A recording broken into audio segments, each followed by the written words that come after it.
Hey, welcome back, everyone. So thank you again for joining us on the Lightning Talk track, and thanks to our sponsors as well. They are Container Solutions, Equinix, Cycloid, Giant Swarm, Instana, and Kinvolk. So thanks again for sponsoring this event. And we are in for a treat, actually, because I have the honor to introduce Jason. Actually, I've been following you on Twitter for quite a while, and it's the first time that I've seen this beard in all its glory live. I'm very impressed. So Jason, you're a senior staff engineer at Packet. Can you tell us a little bit about what you do there? Yeah, so I recently joined Equinix Metal, formerly Packet, working in the developer relations group, trying to help improve the experience for the Kubernetes community, for folks that want to run on bare metal and in particular Equinix Metal cloud provider. Awesome. So today you're here to talk about Tinkerbell, is that right? I'm here to talk a little bit about both Cluster API and Tinkerbell. Oh, okay. Great. Can't wait to hear it. So whenever you're ready, why don't you take it away? Sure. So as anybody who has started contributing to a new project knows, that can be pretty intimidating. It's a little bit more intimidating when that project is an open source project and all of your mistakes are out there for the entire world to see. And it gets, the harder the project is to get started with, the more kind of overwhelming it is for folks. So the easier we can make that for people, the better. To start with, we've already introduced myself a little bit, but I've been building Kubernetes cluster lifecycle management for a little bit now, since 2015. I am one of the co-maintainers for the Kubernetes Cluster API project. And since I've joined Equinix Metal, I am a relatively new contributor to the Tinkerbell project. So to start our adventure, we're going to go back in time a little bit. We're going to go back to around September of 2019, and we're going to join the Scooby-Doo crew. So we got Fred, Daphne, Velma, Shaggy, and obviously Scooby. They're jumping into the mystery machine, and they want to investigate kind of what this Kubernetes thing is. Everybody's talking about it. It's a huge mystery, and they want to get to the bottom of it. So as they start out, they stumble across some blog posts, and one of the things that they learn about is this cluster API thing that's supposed to help them kind of get started with Kubernetes. So let's dig into that a little bit. What is cluster API? I could read this blurb, but basically it's taking Kubernetes and managing Kubernetes infrastructure with Kubernetes. We already have this platform for declaratively managing applications. Why not also apply that to the infrastructure for the cluster as well? And to do this at a very high level, you have a Kubernetes cluster somewhere. You have the various cluster API components deployed to that. And in the cluster API space, we call this a management cluster. And then you take some declarative configuration that describes another Kubernetes cluster, kind of a big ball of YAML, and you throw it at this management cluster. And out the other end, you get a whole new Kubernetes cluster that we call a workload cluster running somewhere. And that somewhere can be pretty much anywhere as long as there's a cluster API provider for that infrastructure. So let's say you wanted to run it on some bare metal, you could use Equinix Metal and run it there. There's a provider already for that. So the crew starts digging in and reading everything that they can about this cluster API thing. And they learn that it's made up of a few different components. There's a core cluster API component, and that provides kind of the high level generic shared configuration and status for both the cluster and the individual machines that make up that cluster. And one or more Bootstrap providers, by default, we ship a kubeadm-based Bootstrap provider. And in practice, all this really does is take some incoming configuration and spits out a cloud init configuration that can be injected into a machine when we're bringing it up. And you have one or more infrastructure providers, and this is where the actual underlying work is done for cluster API. So you can it defines provider specific types and reconciliation logic to actually spin up the infrastructure in your cloud provider of choice. And as they're reading through this, and because we're talking about, September of 2019 here, they are, want to get started with this cluster API thing. This is back in our V1 Alpha 2 days. And, they go through the demo. It works as, they saw in the blog post. But, if they're going to actually run this thing, they're going to have to kind of roll their sleeves up and actually contribute to it to make it actually fit their needs. And that's where we kind of start getting into the development experience. And at the time, if you were getting started with this, you'd have to dig into multiple different repositories and for each of these repositories, you would have to run manual steps. You would have to build and push Docker images for each of these. You would have to run a step to generate Kubernetes deployment manifest for them. And then you would actually have to stand up a Kubernetes cluster to test. You would have to manually run some prerequisite steps for any infrastructure providers you're testing. And then you would have to deploy all of that YAML you generated. And then finally, you're ready to start testing. You can actually create a cluster API resources and try to deploy it and test it. Zoinks. But, on top of that, when you're testing changes, chances are they're not going to work the first time.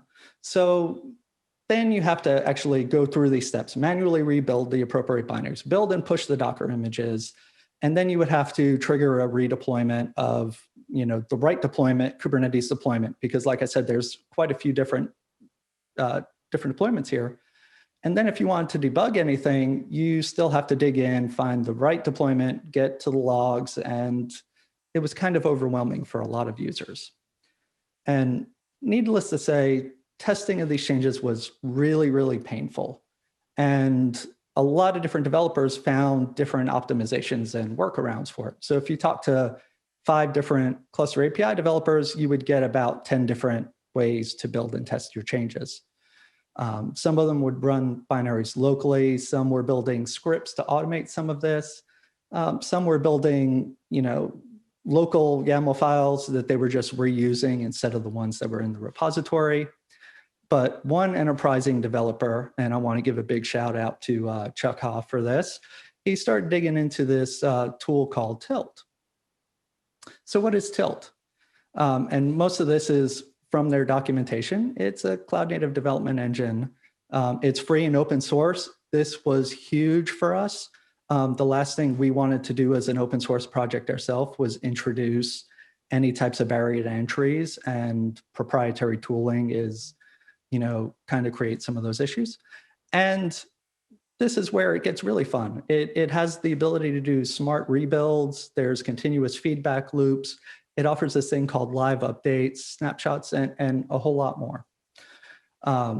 So we started trying Tilt out, and it turned out we were able to kind of take some of these monsters we were encountering and unmask them using it.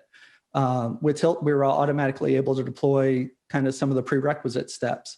We were able to deploy all of the various different components across the various different repositories, and we could automatically rebuild and deploy any changes almost in real time with live updates. So what does that look like?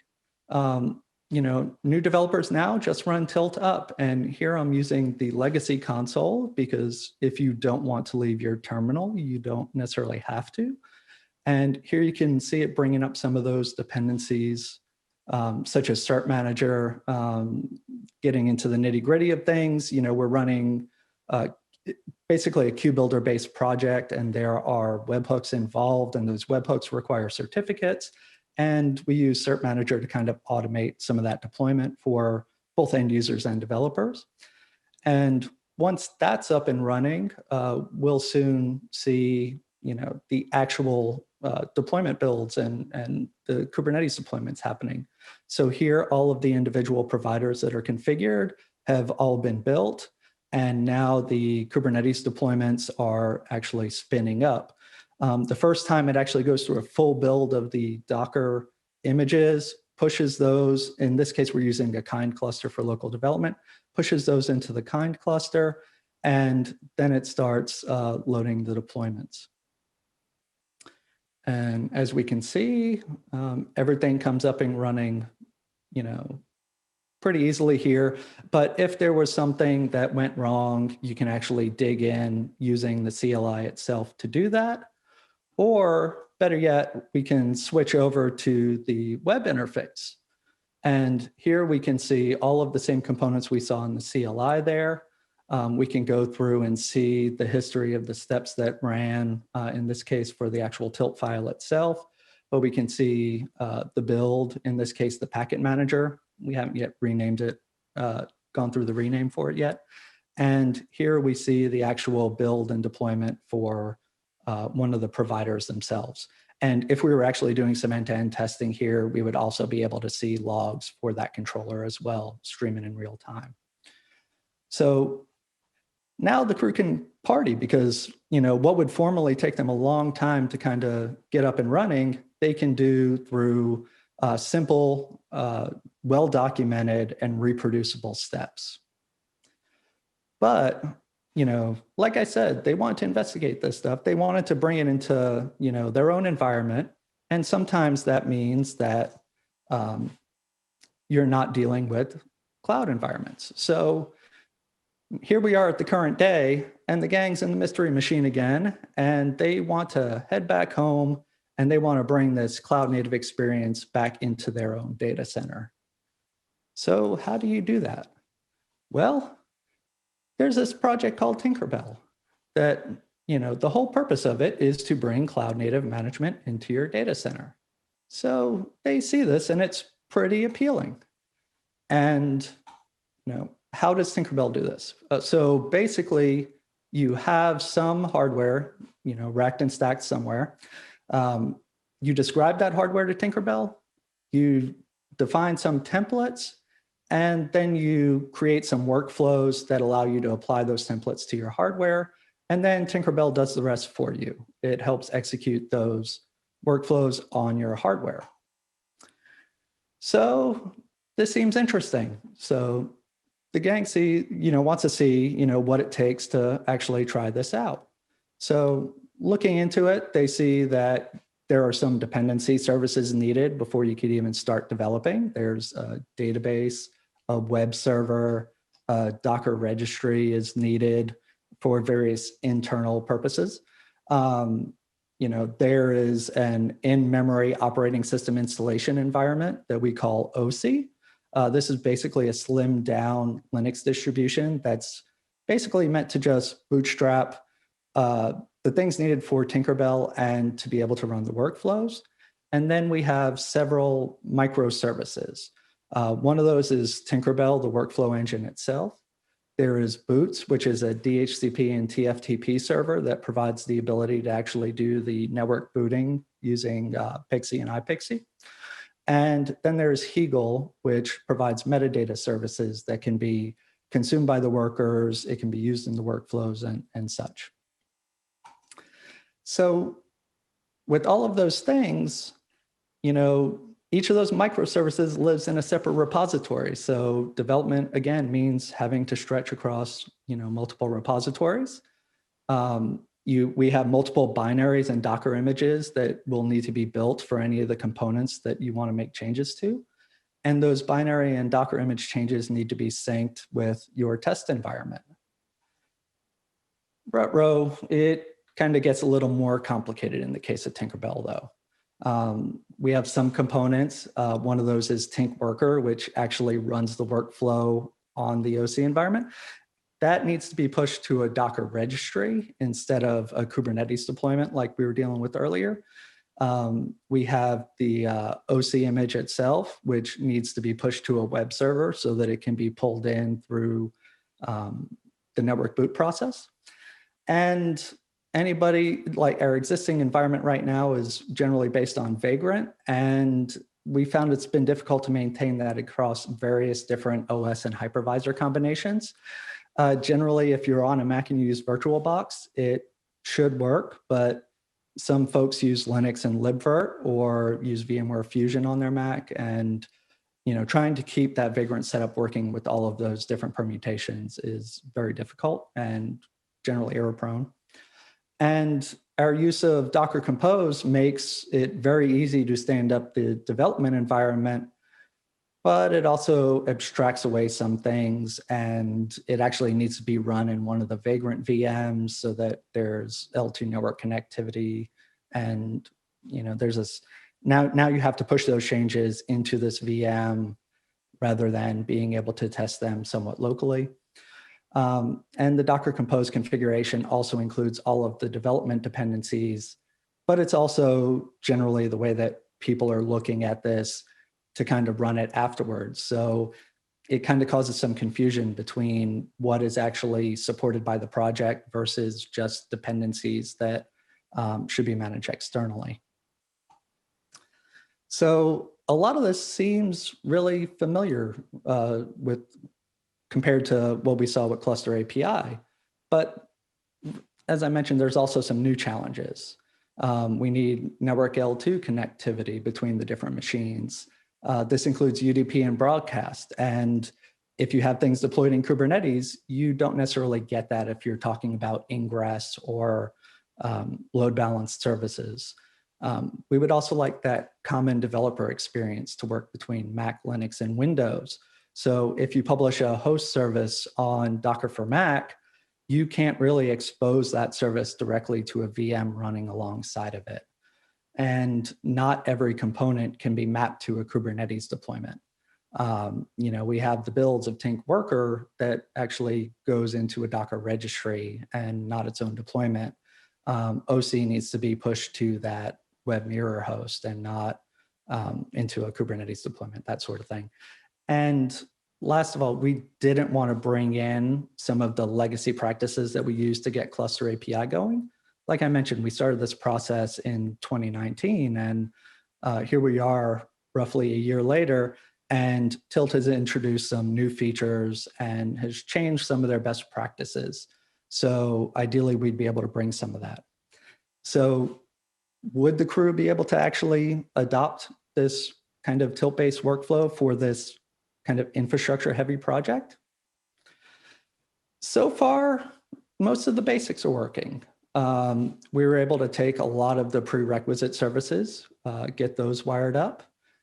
We could build and deploy all the components that map neatly to Kubernetes deployments, allowing for using the, and one of the nice things is with the new kind of include syntax, we were also able to provide a nice little fallback so that if you don't have all of the repositories checked out, you can kind of fall back to doing using existing images instead of having to make sure that every single repo is checked out.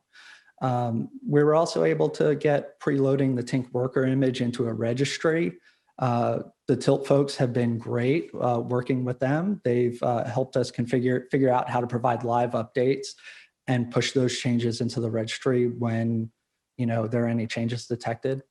I was able to get OC preloaded into the mirror repository, but don't quite have the live updates there yet. Hopefully we can solve that down the road, not too far. That's one of our pain points right now.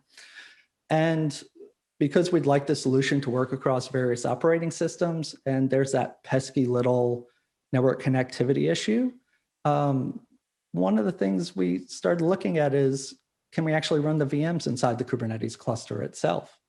And so far, it's looking promising. We've been able to take KubeVirt and run some VMs in there. But because we do have the network boot requirement here, we did have to get a little tricky with our container networking solution. So we introduced Multis to try to help out with that. And I can show what that looks like here. So now with this kind of development setup, you can run Tilt Up the same way. And we'll go directly into the browser here. And here we have kind of some of those prerequisites coming right now. You can see the Multis is coming in. Basically, dependency-wise, it needs to go first. So it's going bootstrapping, and I've sped this up and cut out some bits just for kind of brevity. And we'll continue to see a lot of the deployments come up here. And now we see most of the deployments have come up. We can see that the Tink, Mirror, and Hegel are the two that haven't come up yet. And that's mainly because Hegel relies on the Tink Mirror being up before its services can start up. And as I mentioned, we got to preload that OC image. So right now, that's the most time-consuming step of bringing things up right now. So hopefully we can get some optimizations and speed that up. But fast forwarding a little bit, we see that OC image has finished. We have the Tink Mirror finish coming up. Hegel's coming up here, and we'll wrap up here momentarily.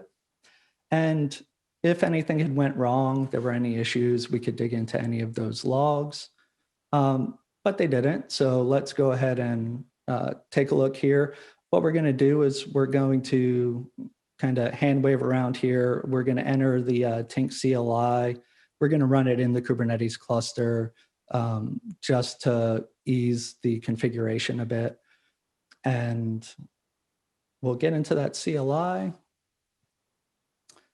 And what we're going to do here is we're going to take a predefined hardware configuration. We're going to load that into Tinkerbell. And this is mostly copied from the Hello World example in the Tinkerbell docs. So I don't want to go into it too deeply here. But now we've taken a very simple template that basically just runs the Hello World Docker image. We create that. And then we'll create a simple workflow to take that template we just created and apply it to the hardware that we just defined. So here we're mapping the MAC address so that when it bootstraps, it'll run our workflow. And if we get that workflow, what we'll see is basically that template already filled out and ready to go. And at this point, what we can do is we can actually watch the workflow events. And this will set up a watch here in a second. And then once that's done, we can switch over and we can actually bring up one of the KubeVirt VMs. So here, actually before that, we do have one more manual step here. We actually have to load that Hello World image that we referenced in the template into the registry. So what's happening here is basically just a quick kubectl run of a Scopio image to be able to copy the Hello World Docker container into that registry. And once that's done, now we can actually create the worker VM.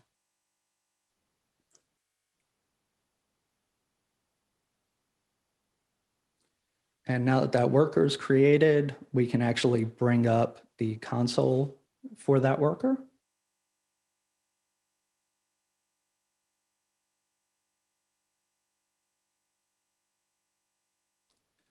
And what we can see here is basically the network boot process is actually happening.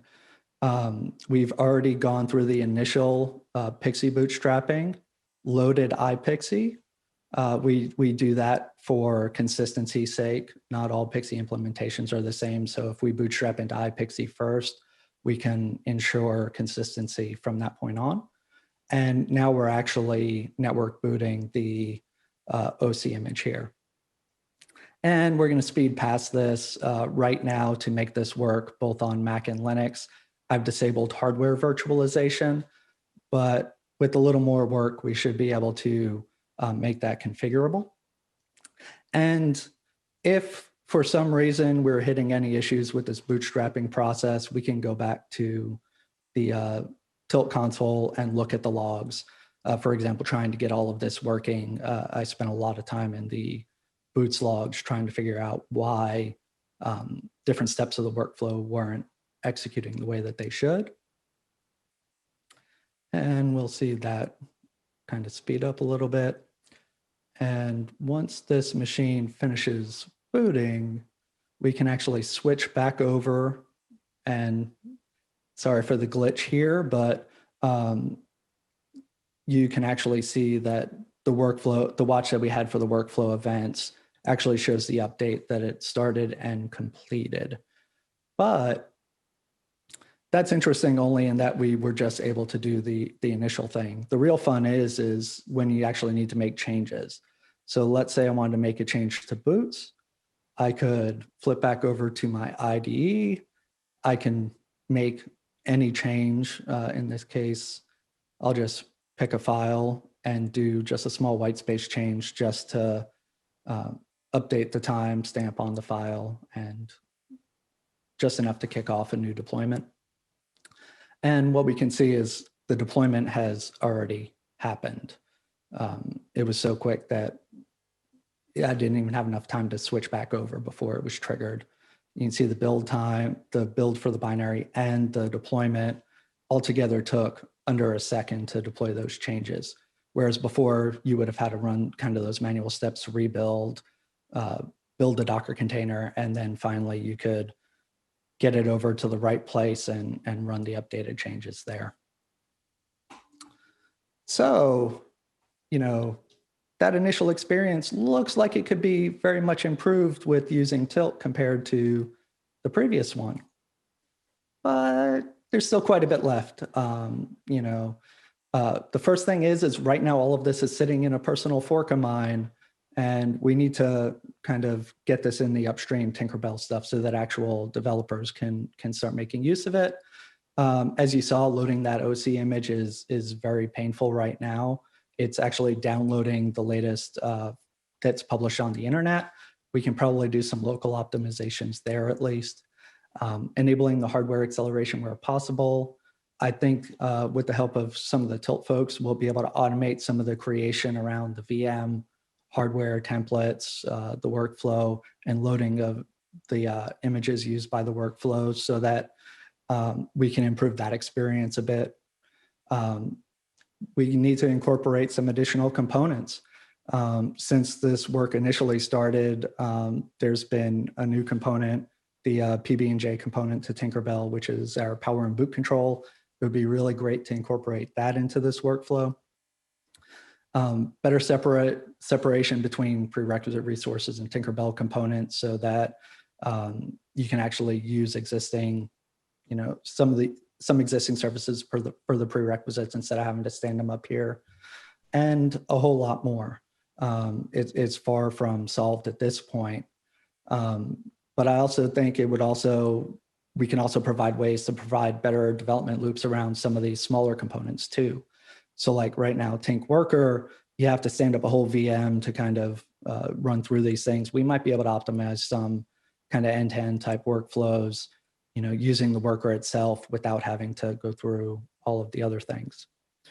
So I would be remiss if I didn't offer something free here. So if you would like to try some of this stuff out, you can actually use some of the hardware that we have in Equinix Metal to try it out. So if you use a Software Circus promo code, you can get 100 free credits to try that out. And I also have links to all of these resources, and I will make sure that the slides get published.